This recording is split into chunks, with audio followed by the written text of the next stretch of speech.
Pork vlog in my life, guys. Ngayon, ang gagawin natin is pupunta tayo sa event ng aking pamangkin kasi pupunta siyang kasal. Siya yung white flower ata dun. Ano ba yun? Basta yun na yun, guys. Ayan, guys, tignan nyo. Pupunta tayo dyan.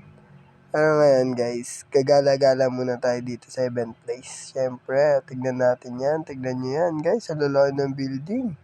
Lalaki ng building, guys. Tignan nyo. Dami mga tao dyan, guys. Dami namin kinainan. Tignan nyo.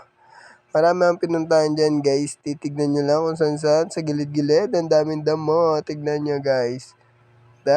Punta tayo sa milky shop. Yan. Sarap dyan sa 1228. Guys, punta na dyan, guys. Sarap dyan. Tignan nyo. Oh my God. Napakaganda. Ang sarap dyan, guys. Sa 1228. 1228. Paano 128? Yan, guys. Libuti mo lang, Jomin. Libuti mo. Yan, guys. Pagkapunta mo dyan, syempre, skip na natin yan. Punta na tayo doon sa event place. Ganda ng aking pamangkin. Thanks for watching. Subscribe our channel. Bye.